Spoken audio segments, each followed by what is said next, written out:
अस्सलाम वालेकुम रहमतुल्लाहि व बरकातुहू। आप देख रहे हैं मेरा यूट्यूब चैनल और मैं हूं गुलाम नबी मद्दी। आज 15 नवंबर 2022 है और आज दिन है मंगल का। नाज़रीन किराम, हज़रत अली रज़ी अल्लाह ताला अन्हु का मशहूर इरशाद है, इन अकरम तल्लईमत मर्रदा, कि अगर तुम सरकश पर एहसान करोगे तो वो और ज़्यादा सरकश हो जाएगा। ये हज़रत अली रज़ी अल्लाह ताला अन्हु से मंसूब है। ये मशहूर जो उनका इरशाद है ये तारीख़ का हिस्सा है। चुनांचे नाज़रीन किराम, पाकिस्तान के अंदर भी इस वक्त यही जो सैयदना अली रज़ी अल्लाह ताला अन्हु का इरशाद है वो कुछ लोगों पर सादिक आ रहा है, सच्चा आ रहा है।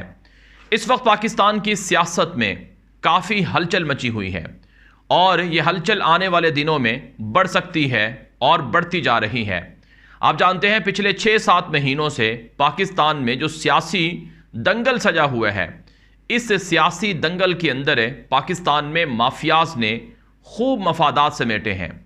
पाकिस्तान के ऊपर जो लोग हुक्मरान हैं इनको पाकिस्तान से ज़्यादा अपने पेट की फ़िक्र है और इन्होंने पिछले 6-7 महीनों के अंदर जो कुछ पाकिस्तान के अंदर अवाम के ऊपर जुल्म किए हैं वो हर कोई जानता भी है और अब हर किसी को वो नज़र भी आ रहा है।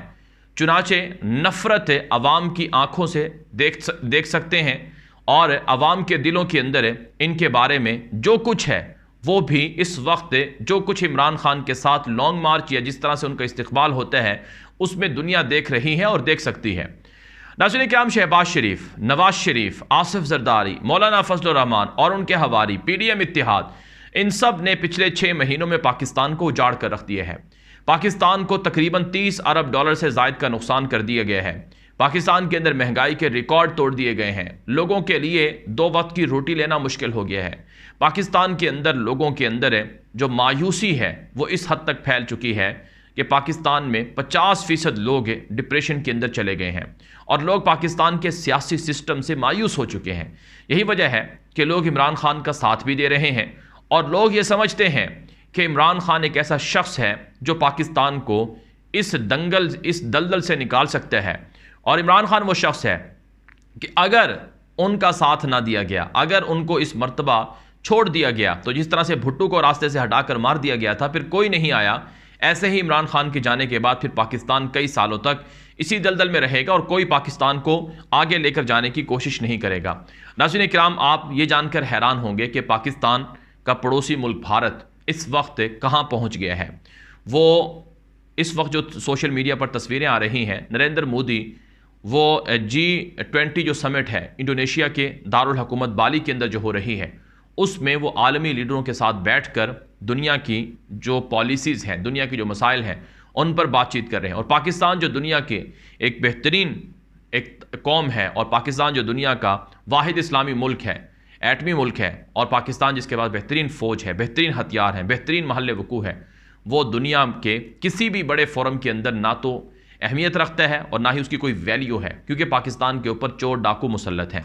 बहरहाल नाज़रीन किराम, पाकिस्तान के अंदर इस वक्त नए आर्मी चीफ़ की जो तैनाती है ये एक बड़ा मसला बन चुका है और ये एक ऐसा बड़ा मसला है कि जिस पर अब हुकूमती जो ईवान है वो भी परेशान हो गए हैं और उनकी परेशानियां नज़र आ रही हैं। आर्मी चीफ़ के मसले पर बताया जाता है कि नवाज शरीफ ने सींग फंसा लिए हैं और नवाज शरीफ और शहबाज शरीफ के दरमियान जो 4 दिन तक लंदन में मुलाकातें और बैठकें होती रही हैं उनमें नवाज शरीफ नहीं माने हैं और नवाज शरीफ बिगड़े हुए हैं। और नवाज शरीफ ये कहते हैं कि जो मैं चाहता हूँ वही हो, यानी जिस शख्स को मैं आर्मी चीफ़ लगाने के लिए अपॉइंट करूँ उसी पर सब मुत्तफ़िक हों, लेकिन उनके अपने इत्तेहादी इस पर मुत्तफ़िक नहीं हो रहे हैं। यहाँ तक कि जिन लोगों ने सहूलत का रोल प्ले किया था वो भी उस पर मुत्तफ़िक नहीं है। तो यूँ नाज़रीन किराम, अब बड़ी परेशानी है। चुनाचे ख्वाजा आसिफ ने पहले ये कहा कि हम लंदन अपने कायद से नए आर्मी चीफ़ के हवाले से मुशावरत करने गए हैं। बाद में ये कहा गया कि नए आर्मी चीफ़ की तैनाती पर अभी तक कोई मुशावरत नहीं हुई। यानी ख्वाजा आसिफ जो कि वज़ीर दिफ़ा है, आप उनका ये नंगा झूठ आप देखें कि कुछ दिन पहले ट्वीट करके ख्वाजा आसिफ कहते हैं कि हम लंदन गए हैं, लंदन के अंदर नवाज शरीफ जो कि हमारा लीडर और कायद है उससे नए आर्मी चीफ़ की तैनाती पर मशवरा किया जाएगा। फ़ैसला नहीं उनसे लिया जाएगा लेकिन मशवरा किया जा रहा है। और उनका एक नए ताज़ा बयान के मुताबिक नए आर्मी चीफ की तैनाती पर अभी तक कोई मुशावरत नहीं हुई। ये सरीहन झूठ है। अगर नहीं हुई तो इतने दिनों से क्या कुछ हो रहा है, क्या कुछ नहीं पक रहा है। फिर नाज़रीन इकराम, ख्वाजा आसिफ के अलावा जो राना सनाउल्लाह है, उसके जो ताज़ा तरीन जो टीवी के अंदर जो बयानात हैं वो आप देख लें। राना सनाउल्लाह कहता है कि नए आर्मी चीफ की तकर्री सिविल मिलिट्री लीडरशिप के इत्तिफाक राय से होगी। ऐसा नहीं होगा कि एक दूसरे को सरप्राइज़ देंगे। नए आर्मी चीफ की तकर्री के लिए मशावरत और इत्तिफाक राय कानूनी तौर पर ज़रूरी नहीं है। सवाबदीद वज़ीर आज़म की है, लेकिन अमल की नफासत और मजबूती के लिए मशावरत और इत्तिफाक राय ज़रूरी है। एक बात हमारे यहाँ ज़रूर डिस्कस होती है कि एक्सटेंशन का कानून ख़त्म होना चाहिए। ये चीज़ हर आर्मी चीफ को डिस्टर्ब रखेगी। और उन्होंने साथ साथ कहा कि जिस तरह से सीनियर तरीन जज को चीफ जस्टिस बनाया जा सकता है, आर्मी चीफ के मामले में मुकम्मल तौर पर तो शायद ऐसा ना हो सके, लेकिन विद सम रिस्पॉन्सिबल रिस्ट्रिक्शंस ये चीज़ तय होनी चाहिए। और मेरा ख्याल है कि इस मरतबा इस चीज़ को ज़रूर रवा रखा जाएगा। एक्सटेंशन का कानून का खात्मा मौजूदा आर्मी चीफ या नया चीफ जो भी ये काम करेगा वो इदारे पर एहसान से कम नहीं होगा। राना सनाउल्लाह ने यह भी कहा है। जब नए आर्मी चीफ का नाम सामने आएगा तो अक्सर पेशगोइयाँ गलत ही साबित होंगी और हर कोई कहेगा कि दुरुस्त फैसला किया गया है। राना सनाउल्लाह ने यह भी बड़ा दावा किया है। और साथ साथ नाज़रीन किराम, कुछ ख़बरें ये भी आ रही हैं कि पाकिस्तान के जो मौजूदा आर्मी चीफ जनरल बाजवा 29 नवंबर को रिटायर हो रहे हैं। उनके ख़िलाफ़ उनकी रिटायरमेंट के बाद वही कुछ होने वाला है जो इससे पहले नून लीग ने जनरल राहील शरीफ के साथ किया था। यानी बड़ी बड़ी कंपेन और बड़े बड़े जो हमले हैं करैक्टर या किरदार कुशी के तौर पर वो होने वाले हैं। दूसरी जानब नाज़रीन किराम, इमरान खान नए आर्मी चीफ की तकर्री के हवाले से कहते हैं कि नए आर्मी चीफ का जो मामला है, इमरान खान का मौक़िफ़ है कि वो नवाज शरीफ और शहबाज शरीफ जैसे चोरों डाकुओं को नहीं करना चाहिए। इमरान खान ये कहते हैं कि खुफिया एक्ट की खिलाफ वर्जी है कि आर्मी चीफ की तैनाती पर एक मफरूर इश्तिहारी नवाज शरीफ जैसे शख्स से मशवरा किया जाए। उन्होंने कहा कि इस सिलसिले में वो अपने वकला से मशवरा कर रहे हैं और जल्द इस हवाले से कानूनी तौर पर वो अदालत जाएंगे और जो नवाज शरीफ के साथ जो मशवरे हो रहे हैं उसके ख़िलाफ़ वो पिटीशन फ़ाइल करेंगे। ये इमरान खान ने मंडी बहाउद्दीन में अपने खिताब के अंदर ये बात कही है। अब नाज़रीन इकराम, नए आर्मी चीफ के मामले पर हो क्या रहा है? क्या वाकई नवाज शरीफ और शहबाज शरीफ की बात मानी जाएगी?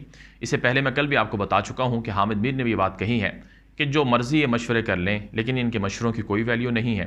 फ़ैसला वही नाफिजुल अमल होगा जो रावलपिंडी से होकर आएगा, और रावलपिंडी में फ़ैसला बहुत पहले से हो चुका है और वो फ़ैसला आप सबको मानना होगा।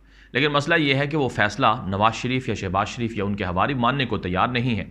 चुनाचे अब मिज़ाइल जो पाकिस्तान की एक शान है, चाहे वो शाहीन हो, चाहे वो गौरी हो, चाहे वो बाबर हो, वो फट सकते हैं और वो ऐसे फटेंगे कि इन जो हवारियों का जो टोला है इनको बड़ी तबाही फेस करना पड़ेगी, जैसा कि माजी के अंदर भी ऐसा हो चुका है।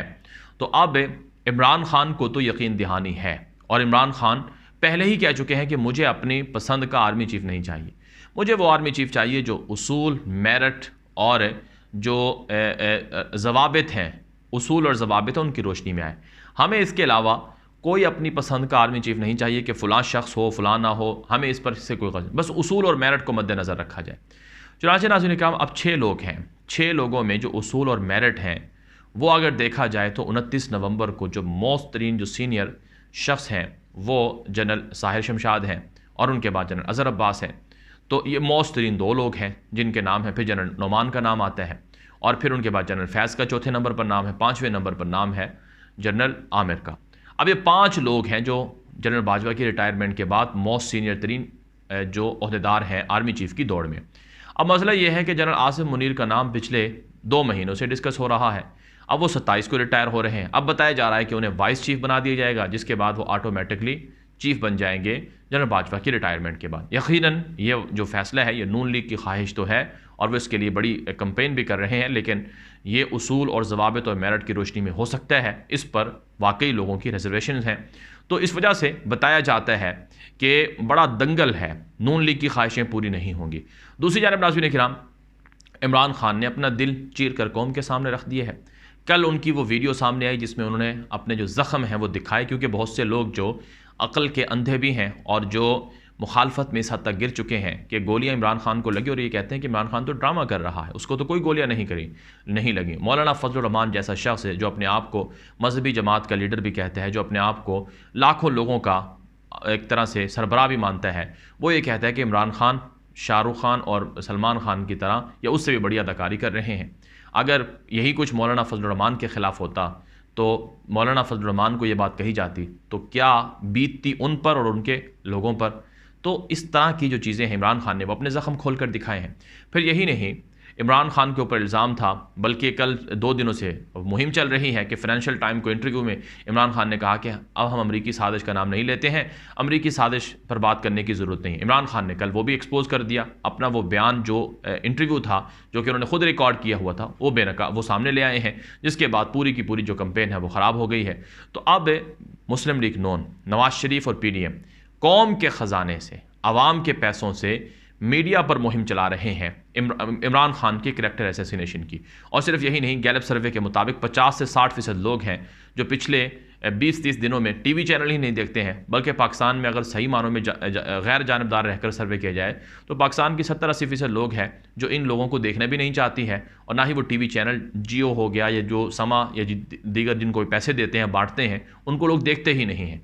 लेकिन बहरहाल लोग सच के साथ हैं, हक के साथ हैं, और जो मजलूम होता है लोग उसके साथ खड़े होते हैं। चुनांचे इमरान खान इस वक्त मजलूम हैं, लोग उनके साथ खड़े हुए हैं, और याद रखें जो मजलूम होता है आखिर में जीतता वही है। ये वीडियो आम कर दें। मज़ीद इस तरह की मालूमात और ख़बरों के लिए आप हमारा YouTube चैनल है ग़ुलाम नबी मदनी, उसे सब्सक्राइब कर लें, जबकि हमारा फेसबुक पेज है ग़ुलाम नबी मदनी ऑफिशियल, उसे भी फॉलो कर लें, लाइक कर लें। अब तक के लिए इतना ही इजाज़त दीजिए। अस्सलामु अलैकुम व रहमतुल्लाहि व बरकातहू।